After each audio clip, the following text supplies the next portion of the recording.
I feel like our group could use some leadership, some vocal presence, some nasty, if you will, some tackling, some problem solving back there. Somebody who has that experience, has seen a lot of different things, played in different shapes, feels confident and comfortable in adapting inside of the game and communicating to the players around them.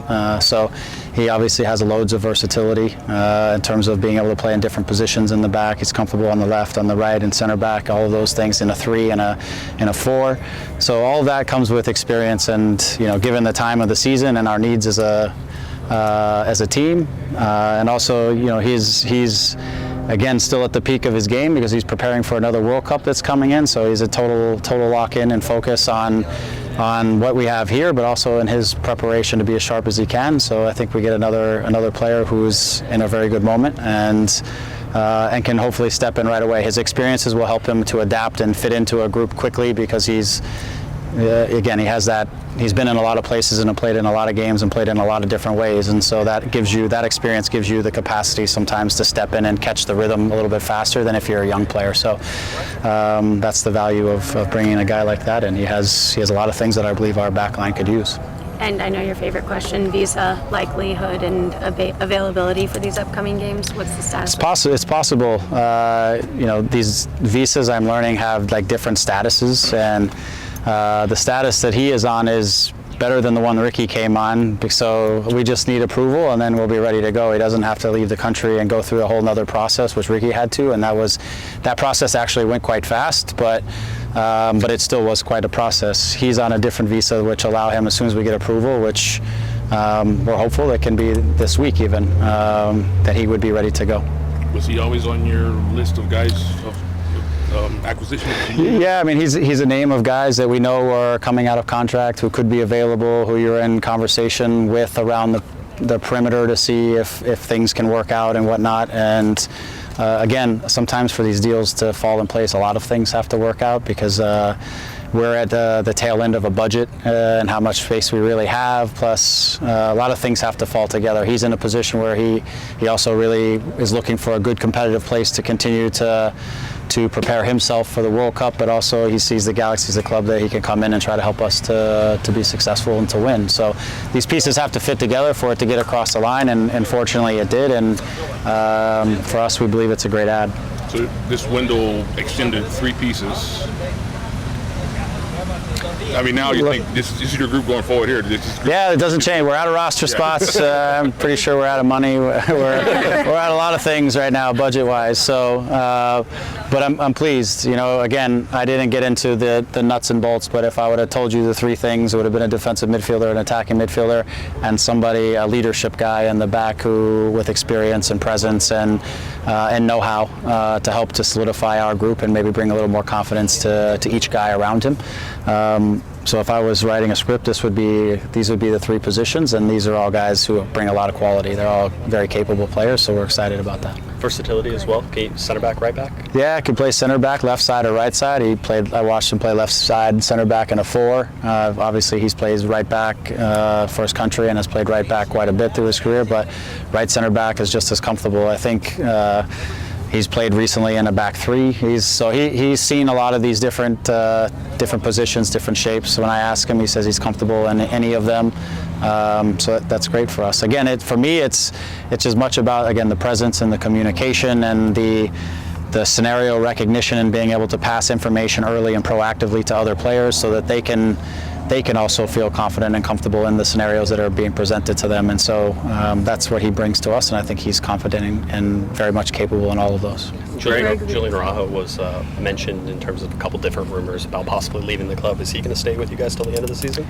Yeah, there's no plans for us to move Julian in the short run. There's no real benefit for us right now to move him in the short run. So our belief is that Jules is also preparing for a potential World Cup. He's here with us. He helps our team, and we're not in a rush at any moment for Jules. The time will come, and the time will be right for both Jules and for us when that situation is there.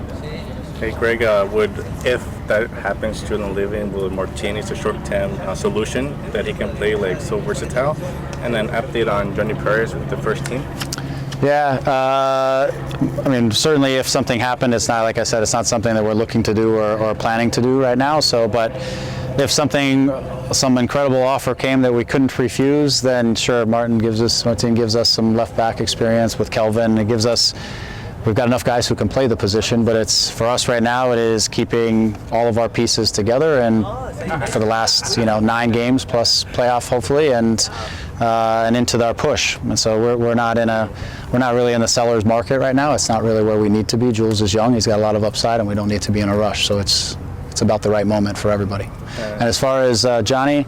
Unfortunately, Johnny took an injury, and so he had a surgery, and he'll probably miss the rest of the season. The timing of it was just unfortunate for him because he was really catching his rhythm and was really taking steps forward. So timing on these things are never good, but not good for Johnny, and unfortunately he had a setback that will keep him out for the rest of the year.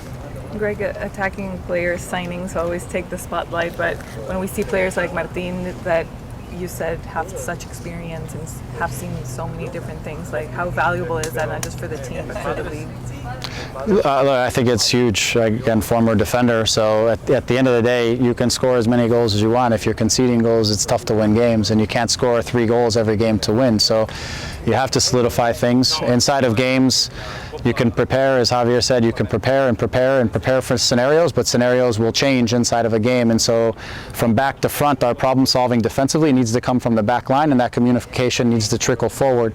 It can't be Javier and Victor and our experienced guys up top who are trying to solve the defensive problem. So having someone like him can really, I think, can help not just he and his role to solidify some things, but also bring some clarity and confidence by playing outside of himself to the guys that are around him, helping Julian, helping whichever center backs are around or center back is next to him, plus whomever, just to bring some calm and clarity and some proactive sort of reading into the situation. So I believe that's what defending really ultimately is about, is stopping things before they happen, not dealing with them as they happen. And so having a player like that, like a former Dan Kalichman, or that's eventually when I came to the center back, that was probably my greatest strength. It wasn't as a defender, it was as an organizer and a communicator. And I think that piece is vital for our group. Greg, looking at New England and then Toronto, are you guys staying out on the road trip? Yes. So you won't be coming back. Yeah. What do you see from New England, and then obviously a pretty quick turnaround for you guys to play again on Wednesday, I think? Yeah, I mean, with New England, they have, like all teams in MLS, they have pieces who can do things, who can hurt you. It may not be their brightest moment in the last week, because I know they played a few different systems. They've had a couple guys injured. Don't know who they'll get back. But that also, obviously, if they get some of those guys back, it strengthens their squad, and maybe it clarifies things for them in terms of what shape they want to play in and stuff like that. But they had a tough week. For me, in 26 years in the league, it's never easy to play in New England. You're playing on the synthetic. It's a relatively slow surface.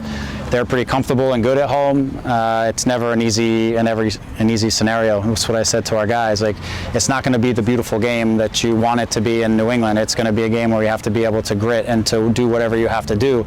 Inside of that, we can find our moments and we can play some of our soccer or football. But at times, you just have to do what you have to do, because it's not the surface that you're used to all the time. It doesn't play as fast as you would like to on a nice, slick grass field. So we've got to be able to come with some resiliency and some toughness and defend strong in the moments we have to defend strong, and be reliable in the possession moments, and we need to take our chances. So again, that's every game, but it becomes a little trickier sometimes when you're on a surface that you're not necessarily used to, and that's New England for us. You allow yourself to look to Wednesday at all? Going back into Not really. I mean, obviously in our family we've discussed whether anyone is going to go there and watch the game, and so those kind of things. But in terms of team preparation, nothing as it relates to Toronto. We have one mission right now, and that's to deal with New England and try to get something out of that game. But obviously it's something that's been circled on my calendar for a long time. I'm excited to go back and see people I haven't seen for a while, and some of the players, some of the staff, people around the community, things like that. So I'm excited to go back, but I haven't allowed myself that moment just yet. I'm really concentrated, and the group concentrated on New England. You let the boys go on that trip, or?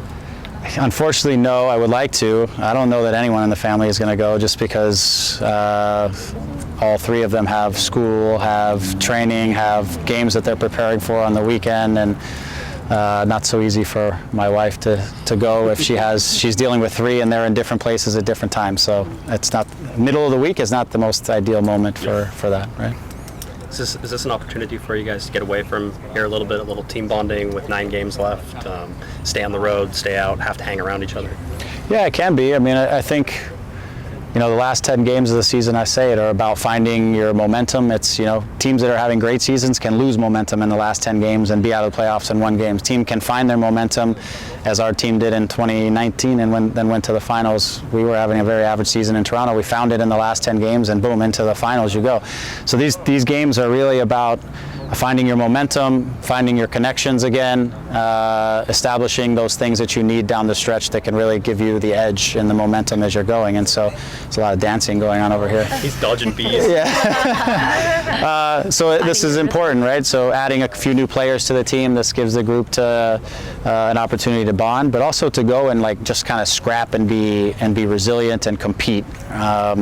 Maybe some of the pressure of being at home a little bit off, but the pressure to really compete on the road is there, which is a different style. So it can be positive if we can make it positive. Yeah. Last one. That's okay. We got 2. Go ahead. Do you, No, go ahead. okay, We got 3. Ricky, Okay. Ricky, just how have you seen him sort of still continuing to settle? You think he's ready to start and do all the things that you need him to do? Yeah, I mean, physically he's ready as a soccer player. He's ready to go. I think he's eager to want to play. I think, again, it's just it's establishing the connections inside of the team with the guys. It's setting up timing. It's setting up tendencies, things like that. When he wants to play off and bounce off of people, it's making sure people are arriving at the right times. And those are kinds of things that the group is still kind of working through on the training field sometimes, where you're just trying to catch some rhythm out of it. But all the other pieces, then yeah, he's good tactically, understands everything. It's clearly not a problem. So it's just getting to know your teammates and building on those tendencies of each other. Aside from Johnny, is everybody available for this trip? Yes, I believe that would be the case as of right now. Yeah. Last one for Katia. No, we're good. I was going to ask about Ricky. So Okay.